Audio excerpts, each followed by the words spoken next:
Experience the epic series that the world is watching and raving about. Catch up or relive the first 3 seasons of Game of Thrones, now on HBO On Demand, and watch back-to-back episodes anytime on your schedule. This year, join the Legion of Followers and enjoy past seasons of Game of Thrones, plus the premiere of Season 4 on April 6th on HBO. Don't miss out. Sign up for HBO and get free access to HBO On Demand. The Bahamian government demands an explanation over U.S. spying claims. Find out why the Foreign Affairs Minister believes the F&M should be made to account for this controversy. Government officials tour the HMBS Arthur Dion Hanna Plus. Find out why these government workers protested near Parliament today. We've got those stories and a whole lot more tonight. I'm Bonnie Toot, and NB12 starts now.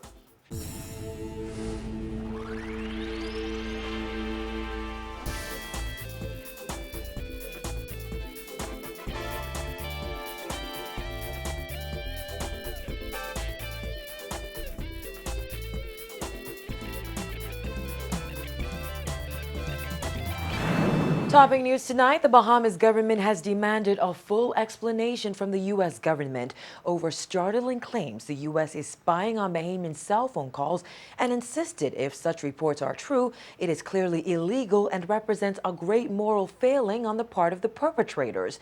Minister of Foreign Affairs and Immigration Fred Mitchell says they have already contacted U.S. officials for an explanation, and a meeting was scheduled in Washington, D.C. this afternoon.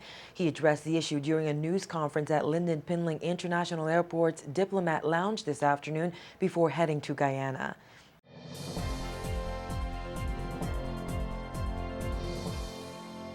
The facts must be determined. Otherwise, the behavior described would be clearly illegal and, on the face of it, an abuse of powers.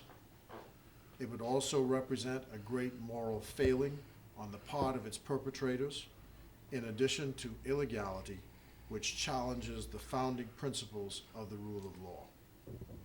It would also be an invasion of the privacy of the individual, a cherished democratic value, and a legal right. Bahamas ambassador to the U.S., Eugene Uri, reportedly met with officials from the United States Foreign Office this afternoon, demanding an explanation over claims that the National Security Agency is selecting, recording, and archiving every cell phone conversation in the Bahamas. According to documents provided by NSA whistleblower Edward Snowden, the agency appears to have used access legally obtained in cooperation with the DEA to open a backdoor to this country's cellular phone network, enabling it to covertly record and store the full-take audio of every mobile call to, from, and within the Bahamas, and to replay those calls for up to a month. The documents state that Somoljet's access to the Bahamian GSM communications has led to the discovery of international narcotics traffickers and special interest alien smugglers. Mitchell says the matter has been discussed with Attorney General Alison Maynard Gibson. Regardless of what the truth or otherwise is of this, the Bahamas would be taking a similar look at things like data protection, the security of its communications, and how those communications ought to be protected in law, and certainly how the privacy of Bahamians can be protected. He says there must be a balanced reaction to this controversy, but quickly added the Bahamas government will not shrink in the face of any challenge to this country's values and principles. The U.S. Embassy said in a statement issued yesterday it would not comment on every specific alleged intelligence activity. However, as a matter of policy, it gathers foreign intelligence of the type gathered by all nations. We expect that Ambassador Nuri, Eugene Nuri, who is the ambassador and now back in place in Washington, will meet with the U.S. Foreign Office this afternoon.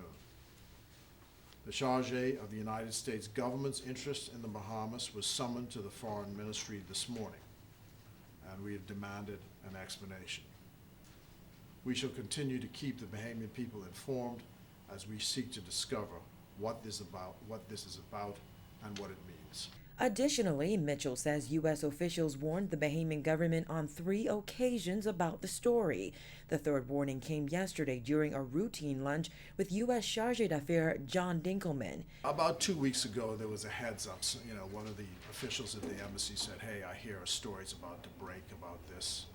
And then on Friday, Mr. Dinkelman spoke to the National Security Minister and again said, "I understand a story is about to break on this." Mitchell says he will also raise the issue with fellow foreign affairs ministers during the annual Foreign Ministers Conference of CARICOM in Georgetown, Guyana this week. At the end of the day, he says privacy is a cherished right that should not be violated.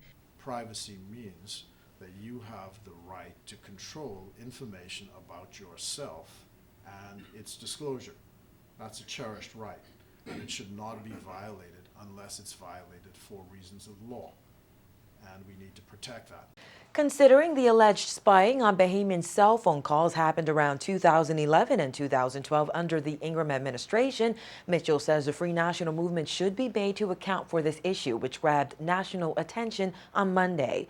One wonders whether or not, given all this beating up the gums about this matter, the National Security or National Intelligence Agency, whether or not the Free National Movement has some accounting to give to the Bahamian public about all of this, because it looks from the timelines that some of this or much of this or all of it may have happened while they were the government.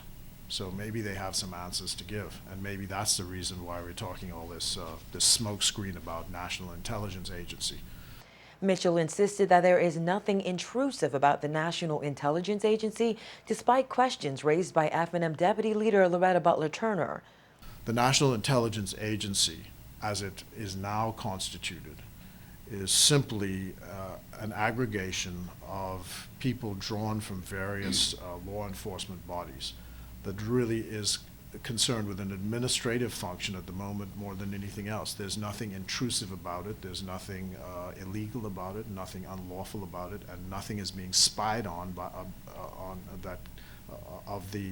of the work or the actions of Bahamian citizens or any member of the public here. That's simply not the case, and anybody who puts that forward, advances that forward, is simply doesn't have the truth within them, and is just spreading idle propaganda. More than 100 maintenance workers under the Ministry of Work stormed Rawson Square with placards this morning demanding answers from the Prime Minister and his cabinet.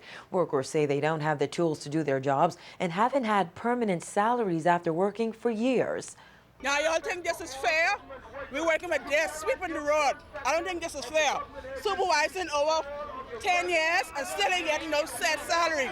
I don't think it's fair. They need to do something. Picking up dead dog and rat without gloves, y'all think this fair? It's not fair. My light is off right now. I'm living without light and water. Believe it or not, I'm living without light and water, okay? So we need answers, and we need status, and we need hazard pay. We need tools to work with. We need transportation, and we need better working facilities. I've been on the government job 21 years. And the government owe me. And I want what is due to me. That's and right. Many others. Yes. The sanitary white Peter stool with sandwich gloves, it ain't fair. Workers threatened to leave the streets dirty until their concerns are addressed. Bahamas Public Service Union President John Pinder says he understands their concerns and their will to work. However, he says they simply don't have the tools to get their jobs done. They want to work so that they can meet the criteria to be considered for establishment. And those who are established, they want to work to make sure they can meet the criteria to earn an increment. Because if you don't get a certain performance, you can't get an increment. And so that's their concern. And I really appreciate the fact that these people want to work. There's no equipment for them. They don't have no reed backers that they normally have to use. They don't have any gloves, no masks, no rakes, no brooms. They're out of everything. These are the hardest, some of the hardest working people physically in the public service. These people have to clean the streets, they have to pick up the garbage, and they're exposed to some, unseen elements, okay? And they do this on a daily basis? Yes, these are the people who keep the streets clean and who have the legs to dispose of the garbage. When Prime Minister Perry Christie arrived at Cabinet this morning, workers attempted to explain the situation to him over the noise of the crowd. Christie told reporters that he expects once their concerns have been put on paper, government should be able to address them in a reasonable time.